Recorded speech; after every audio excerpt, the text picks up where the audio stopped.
Let me just, if I can do this, because it's just past 11 and we want to keep people. Let Jim ask a final question, and then in your responses to them, any other comments you have or concluding remarks, utilize that purpose, and then we'll conclude. Good morning. My name is Jim Enderle. I'm a retired Navy Chief Hospital Corpsman. My most recent deployment, I was attached to the Army, which is a challenge for a Navy person. And with the surge, and this was in 2007, I was based out of Camp Bucca, our convoy, that was in southern Iraq. And the population swelled from the time I got there from 4,000 to when I left, they were expanding it so they could go up to 25 or 30,000 detainees. Now the detainees there were, they were provided medical care. They lived in air-conditioned huts. Dental care, glasses, like almost anything they could think of. They had a lot of those things covered.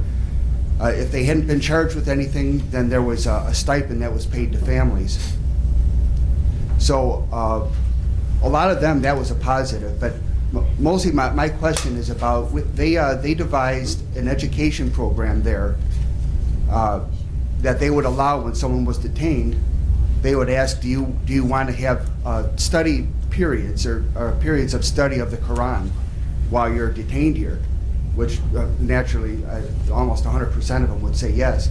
But they had the imams or the clerics or the religious authorities that their goal was to take them from a radicalized mentality to going back to a more moderate stance, and that they were almost taking their own religion or their own beliefs and trying to bring them back where they were a little bit more moderate.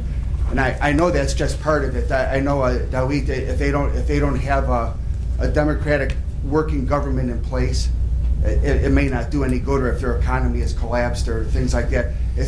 I just saw it as one part of an overall program that may help. And if they're going to be detained anyway, to have something like that and make it somewhat of a positive experience, maybe the recidivism rate would go down that way as well.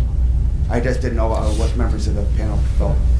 I would ask just in a minute or two, no more than that, including remarks, answer to that, any outstanding points that you wanted to respond to. So one thing that's become a kind of pop culture phenomenon in recent years in Iraq is actually a show called Put 'Em in Bucca. And it's a show kind of like Candid Camera, except they'll usually use sticky bombs attached to the bottom of, say, a celebrity's car. Bring him to a checkpoint, then the fake guards at the fake checkpoint will identify the sticky bomb. The celebrity or whomever's on camera will freak out, and then they'll say, "You're on Put 'Em in Bucca." So it's become a pop culture phenomenon. In terms of education programs like that, sure, I'm all for them. I think that number one, if it's a secular government that's undertaking it, there's a little bit of a problem, and we're particularly sticky about separation between church and state here. So that's the kind of thing which I think works less well in a place like Guantánamo Bay or something under U.S. administration. The French have state-sanctioned imams and the like, and so would probably be more willing to undertake such a program. I think that we don't have a very good understanding of how it works in other parts of the world. If you look at all of the American scholars who've gone over and looked at the Saudi program, all of them fall in love with it, in part because I think they would have their access revoked if they didn't. But one, if you Saudi Arabia makes a big deal about how they're going to teach people like the true version of Islam, which, for someone like me who has decent experience with Wahhabism, that kind of raises a red flag.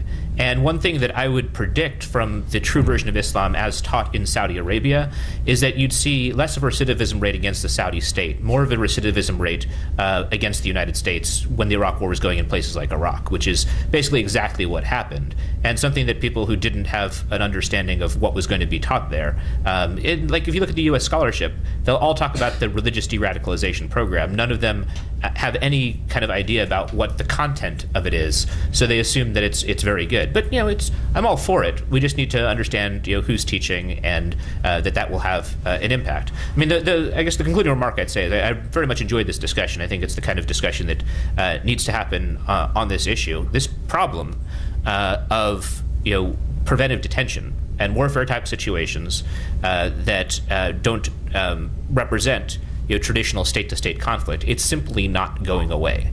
And in order to, in the future, we're going to have a few options. One is we can create a better international framework to deal with it. And then we can know that in the future, detention situations will occur in the context of the law of war, of proper law of war. That's what we need to move towards. The other alternative is what we have now, which is exactly what Ben outlined, that we pretend we're not doing it, and detention falls to local proxies. And often, it's a very brutal process. That's another option. A final option we have is at some point the United States or France or whomever will be forced back to doing preventive detention themselves, and at that point it'll be just as toxic as Gitmo was. And I don't want to see more toxicity of the kind. I instead want us to deal with this problem now and not pretend that it's never going to arise again. Ben? I'll just say very briefly in response to your question, there is it's very hard to measure whether counter-radicalization measures work. And partly the question is over what time frame, and as David points out, work to do what. One oddity of counter-radicalization measures is that they require the United States government to have a position about things like the meaning of Islam. Which in a society with a First Amendment that requires religious neutrality is a somewhat peculiar position for the government to be in. There is a truly excellent article about this written by Sam Raskoff, who's a professor at New York University Law School. And Sam surveyed, actually it's more on the domestic side, all the different Justice Department and local police departments and local U.S. attorneys' offices that have developed under the auspices of community relations substantive positions about what Islam means. And he calls it official Islam.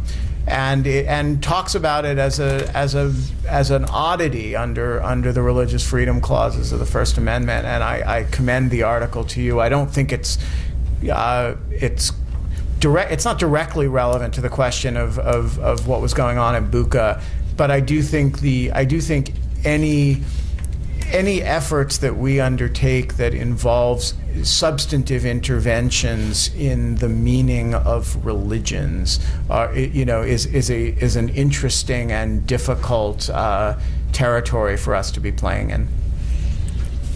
Right.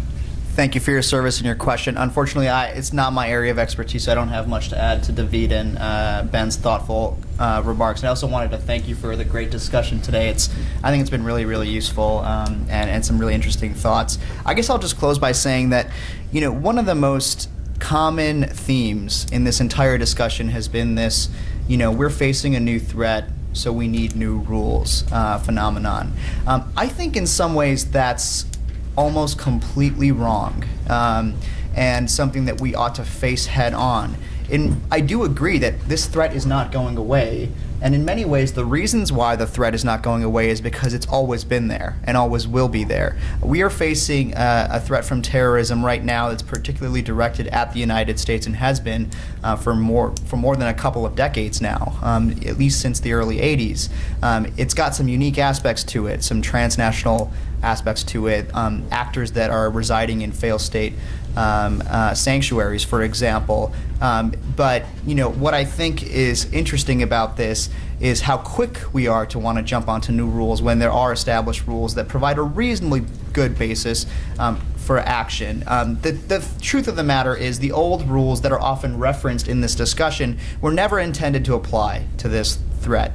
The Geneva Conventions applicable during World War II, for example, were specifically not designed for dealing with non-state actors. That would be Common Article 3, baseline human treatment requirements, some of the additional protocol elements that were established in the late 1970s, and our domestic criminal justice system, which has, I think, been the staple in dealing with violent non-state actors. One of my issues with the framing of this discussion today has been the assumption that somehow violent non-state actors necessarily constitute some kind of global existential armed conflict threat that ought to be dealt with in an armed conflict paradigm.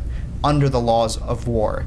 Well, if you actually examine the logic of that statement, the truth of the matter is it's much over-inclusive, because violent non-state actors who commit crimes, basically that's the entire universe of non-state actors who are committing crimes. It's even broader than terrorists. That's not what's meant here. That's not what we're discussing here. But I think if we dig deep down, we have to be very careful about limiting the discussion to its appropriate boundaries. And I think a discussion about the role of indefinite or preventive detention or internment in a non-international armed conflict, something that looks like more of a battlefield situation where troops are on the ground picking up individuals who pose a threat. I mean, that's a productive discussion. What I fear is a discussion that spirals forward into, well, we're facing a threat from international terrorism, let's rewrite the rules and rewrite the Geneva Conventions and carry forward in what could, I fear, become a perpetual state of war or armed conflict. That would be destructive for our democracy, for the rule of law, and I don't think it would aid our national security in the long run. So thank you very much for this discussion. Thank you. Just one final point. It's good that we discuss these issues as far as Africa is concerned, and I think, like David said, Mali is the problem. It's no more about Mali now. It's becoming an African problem. It's becoming a regional problem. That's for sure. Now, it so happened now in this case, in the case of the Mali, that happened to be a French territory, so French took the direct intervention. But there will be another territory, particularly in the Gulf of Guinea, where American interests will going to be directly affected and directly going to be attacked, and it's going to come soon. And we're going to talk about that in the coming months, because I feel, like many other people feel, there is a simmering problem in the Gulf of Guinea, where we have 70% of the African oil production comes from that area. It's 54 billion barrels of deposited oil and gas deposits in that area, while 5.4 million barrels a day being produced, where America has got a direct interest in Nigeria, in Cameroon, in Gabon, in Angola, all these areas. All these areas are in a serious problem now. The problem in Mali has proliferated and has come now to this area. There is a connection, a direct connection between what's happening in the Gulf and what's happening in West Africa. So now we have to be prepared for that, not only in terms of the preventive detention, but also in other aspects. America might be forced in some ways to intervene in these countries. What will happen as far as preventive detention is concerned and as far as other issues are concerned. So I feel it's very important that we discuss this, and we continue discussing this and the broader implications also of possible American involvement in those areas. Thank you. Let me ask you just to join me in thanking the panel. And thanks to all of you as a group.